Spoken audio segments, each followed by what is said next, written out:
Baiklah Bapak Ibu, saudara-saudari sedama sekalian, mari kita rangkapkan kedua tangan kita di depan dada. Kita memuja Guru Agung kita, Buddha Gotama. Namo tassa bhagavato arahato samma sambuddhassa. Namo tassa bhagavato arahato samma sambuddhassa.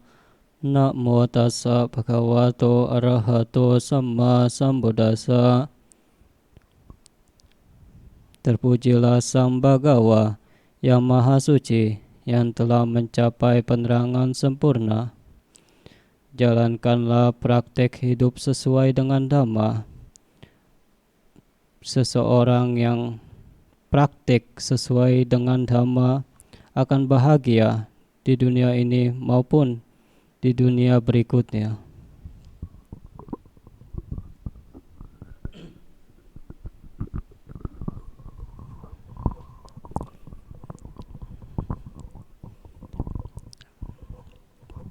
Bapak Ibu, saudara-saudari sedama sekalian, serta upasaka-upasika, selamat malam, Sukhihoto Namo Buddhaya. Pada kesempatan malam hari ini, sungguh berbahagia kita bisa berjumpa kembali untuk melakukan perbuatan-perbuatan baik melalui ucapan, pikiran maupun perbuatan kita. Tadi kita sudah membacakan parita, mengulang Dhammacakkappavattana Sutta. Ini adalah khotbah pertama Sang Buddha setelah mencapai penerangan sempurna. Para Bapak Ibu serta saudara-saudari sedama sekalian, malam hari ini saya akan membawakan topik mengenai kebahagiaan. Sebelumnya saya membawakan topik tentang kematian. Nah, hari ini saya ingin lebih berbeda lagi, yaitu tentang kebahagiaan bagi perumah tangga. Para Bapak Ibu serta saudara-saudari sedama sekalian, seperti yang kita ketahui, di kalangan masyarakat Buddhis atau masyarakat Buddha itu terdiri dari dua. Yang pertama, seseorang yang menjalani kehidupan sebagai berumah tangga, atau dalam bahasa Pali disebut gaharawasa. Kedua, seseorang yang meninggalkan kehidupan sebagai berumah tangga, atau disebut pabajita. Nah, tentunya keduanya ini merupakan pilihan seseorang. Seseorang ingin memilih sebagai berumah tangga ataupun pabajita, ini berdasarkan kecocokan yang dipilih oleh seseorang. Para Bapak Ibu serta saudara-saudari sedama sekalian, tentu di dalam memilih sebuah pilihan pasti memiliki tujuan. Begitu pula dengan kita menjalani sebagai berumah tangga ataupun seorang pabajita, memiliki tujuan untuk mencapai kebahagiaan. Nah, berumah tangga ingin bahagia, para biku pun juga ingin bahagia. Bahagia tidak melekat terhadap apapun. Nah, secara umum, bahagia di dalam menjalani kehidupan berumah tangga yaitu mendapatkan kekayaan, usia panjang, kesehatan, dan tentu saja terlahir di alam berbahagia. Para biku juga memiliki tujuan untuk membebaskan diri dari kelahiran kembali. Ya, minimal bisa mencapai tingkat kesucian pada kehidupan ini.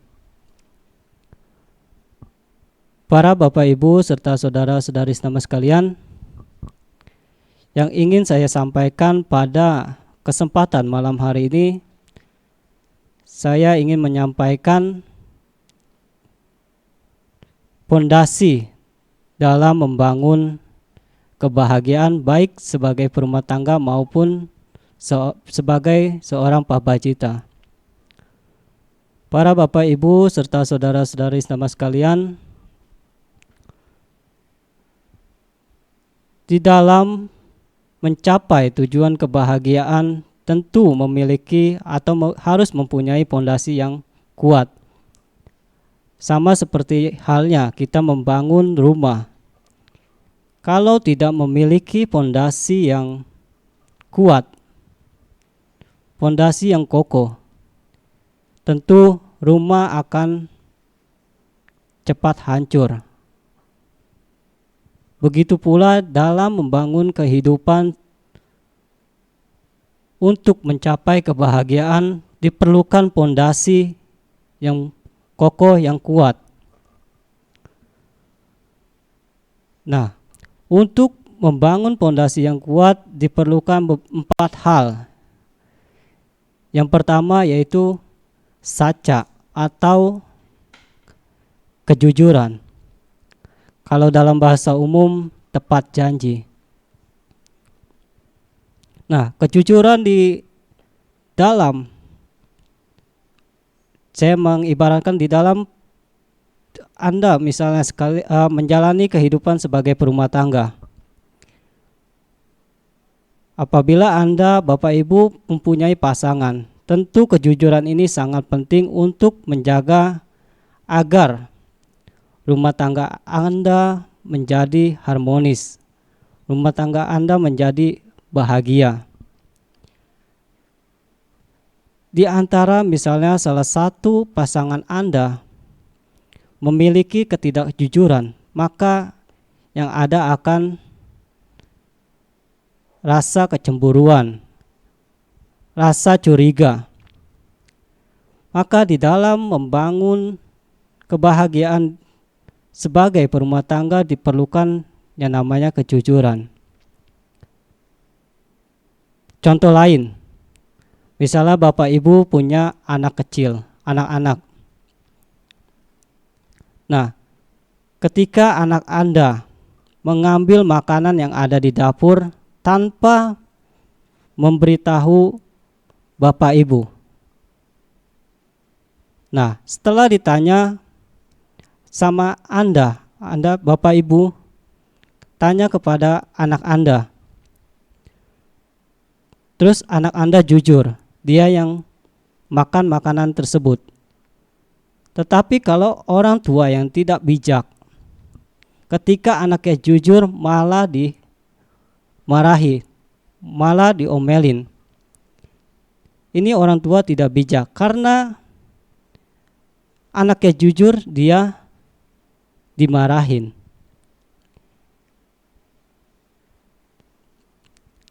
Besok-besok kalau misalnya dia mengambil makanan yang ada di meja atau di dapur, pasti kalau misalnya ditanya lagi sama Bapak Ibu semua, otomatis dia akan berbohong. Karena dia takut diomelin sama orang tuanya. Nah, kejujuran ini sangat penting untuk mendidik anak-anak Anda dari sejak kecil, agar pada waktu dewasa anak Anda tumbuh menjadi orang yang jujur.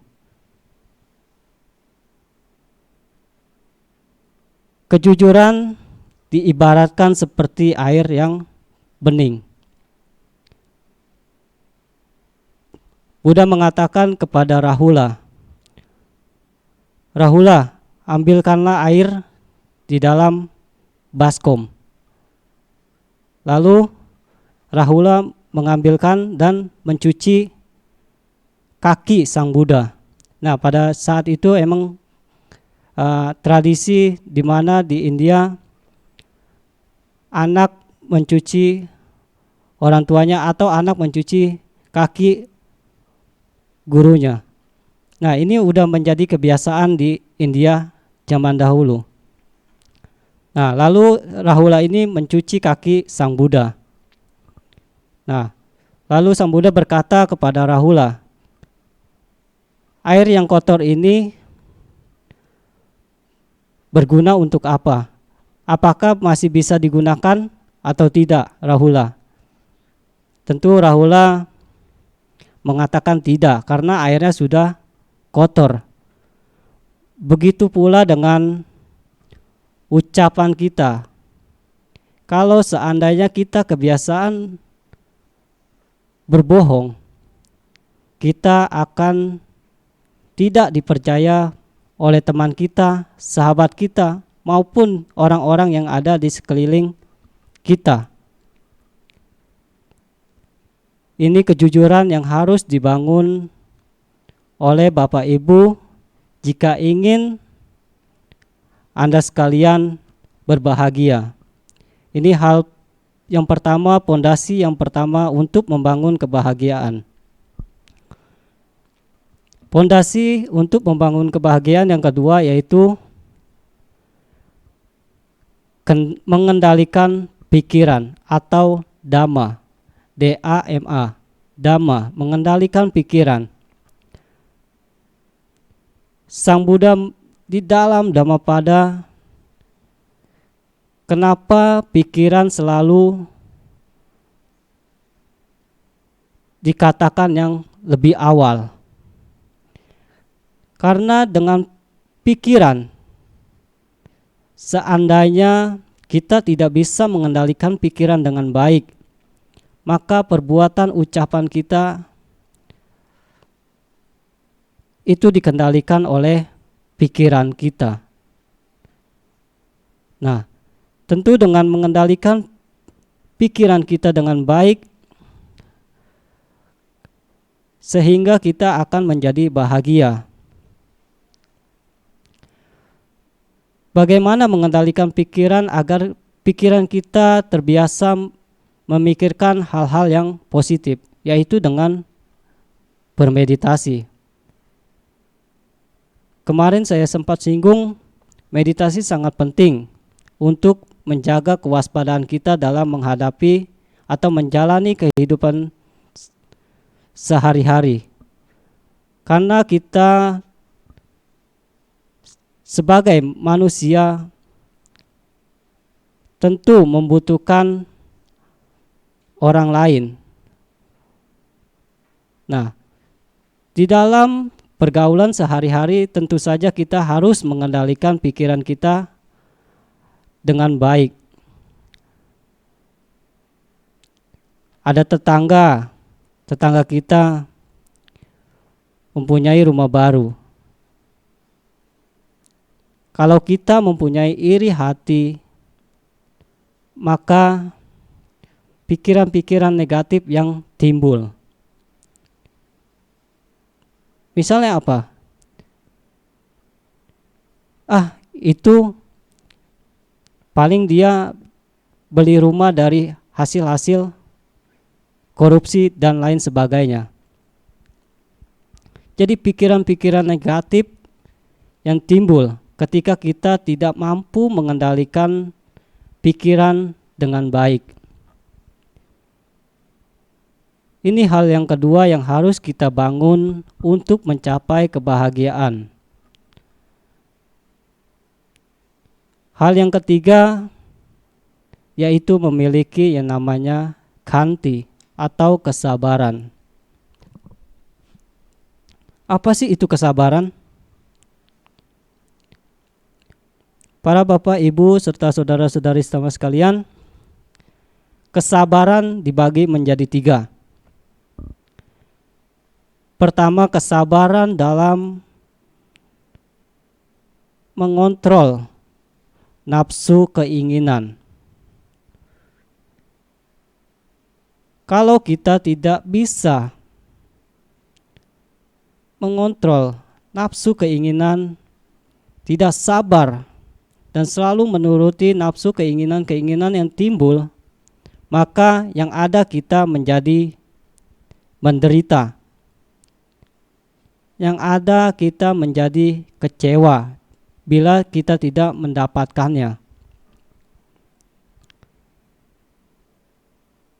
Makanya Sang Buddha mengatakan kanti paramang tapo titika. Kesabaran adalah tapa yang paling tertinggi.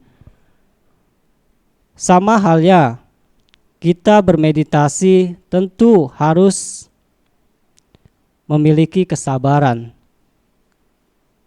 Pada saat bermeditasi rasa sakit timbul, rasa kantuk timbul, dan lain-lain. Kalau kita tidak sabar, maka kita ingin segera menyudahi meditasi tersebut. Nah, di zaman sekarang, zaman ini semakin canggih, semakin maju. Handphone setiap tahunnya pasti ada keluar yang baru-baru, serial yang baru, seri yang baru. Kalau kita terus menuruti nafsu-nafsu keinginan, maka yang ada kita hanya menderita.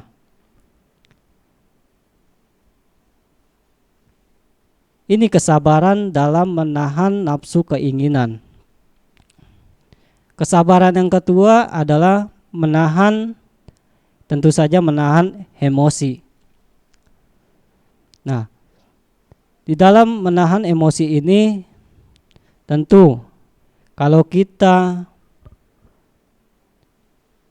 dibuat jengkel, dibuat marah, kalau kita tidak mempunyai kesabaran akan memarahinya kembali. Mungkin Bapak Ibu pernah mendengar atau pernah membaca cerita dari Dhammapada yang mengatakan ada sepasang suami istri yang sudah lama menikah,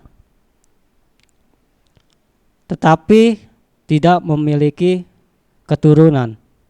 Nah, si suami ini lalu mengatakan kepada istrinya, si istrinya ini mengatakan kepada suaminya untuk menikah kembali. Nah, lalu si suaminya ini menikah untuk yang kedua kali, mempunyai istri yang kedua. Nah, singkat cerita, ketika kehamilan yang si istri muda ini hamil sampai yang ketiga kali, sebelum melahirkan anaknya, si istri muda ini meninggal. Nah, karena dengan meninggal penuh dengan kebencian, maka di kehidupan yang selanjutnya si istri tua dan si istri muda ini bertemu sebagai musuh, hingga akhirnya dimediasi oleh Sang Buddha di zaman Buddha Gotama di Wihara Jetavana. Dan disitulah akhirnya kebencian keduanya ini berakhir. Nah, bagi para bapak ibu yang memiliki kebencian atau memiliki emosi yang tidak dijaga dengan baik, maka bisa mungkin bisa bertemu dengan orang-orang yang dibenci atau dimusuhinya pada kehidupan yang akan datang. Maka emosi ini harus kita jaga dengan baik agar tidak mencelakai atau melukai orang lain. Kalau kita misalnya habis marah-marah kepada orang lain, Bapak Ibu tidur nyenyak atau tidak? Tentu saja tidurnya tidak nyenyak karena pikirannya penuh dengan kebencian. Ini kesabaran yang kedua yang harus kita tanamkan, kita miliki, yaitu kesabaran dalam menahan emosi. Nah, kesabaran yang ketiga yaitu memiliki kesabaran dalam menghadapi kondisi sesulit apapun. Seperti yang kita ketahui, seluruh dunia saat ini sedang dilanda yang namanya wabah penyakit. Memang kondisi seperti ini sangat sulit, apalagi yang biasa sering pergi liburan. Tentu sangat sulit. Kita lebih banyak di rumah. Ini dari sisi negatifnya. Lebih banyak di rumah tentu saja membosankan. Tetapi kalau kita ingin mengambil sisi positifnya, tentu dengan diadakannya chanting melalui live streaming Facebook ataupun YouTube dan lain sebagainya, ini sisi positif yang bisa kita lakukan dengan menambah keyakinan kita terhadap Tiratana, menambah perbuatan-perbuatan baik walaupun hanya melalui live streaming. Sabar dalam kondisi sesulit apapun. Jadi inilah kesabaran yang harus ditanamkan dalam diri kita agar kita memiliki kebahagiaan. Yang terakhir, kesabaran atau kebahagiaan, yaitu memiliki yang namanya caga atau kemurahan hati. Nah, kemurahan hati wujud dari metta atau cinta kasih. Kemurahan hati wujud dari karuna atau kasih sayang. Tentu di dalam kemurahan hati bukan hanya melalui materi saja, tetapi yang bisa kita lakukan juga melalui perhatian. Bapak Ibu yang punya anak, misalnya anaknya selalu diperhatikan dengan baik, tentu saja anak akan senang dan selalu dekat sama orang tuanya. Perhatian yang diperlukan oleh anak tentu sangat berarti bagi anak tersebut. Jadi orang tua harus memperhatikan anaknya agar tidak terjerumus ke hal-hal yang positif. Ini 4 hal fondasi untuk menuju kebahagiaan bagi berumah tangga maupun bagi seorang babajita. Jadi harus kita tanamkan saca, kejujuran, harus kita tanamkan dhamma, mengendalikan pikiran, harus kita tanamkan kanti, kesabaran, dan terakhir harus memiliki yang namanya caga, kemurahan hati. Pada saat kita melihat orang yang sedang kesusahan, kita mempunyai kemurahan hati, memberi simpati, memberi perhatian, dan lain sebagainya. Ini 4 hal yang harus kita miliki. Ya, demikianlah ini yang bisa saya sampaikan pada kesempatan malam hari ini. Semoga dengan apa yang saya sampaikan pada malam hari ini bisa bermanfaat dan menambah pengetahuan Bapak Ibu, saudara-saudari sekalian sekalian, hingga bisa mempraktekannya dalam kehidupan sehari-hari. Sabe sata bawantu sukitata. Semoga semua makhluk hidup berbahagia.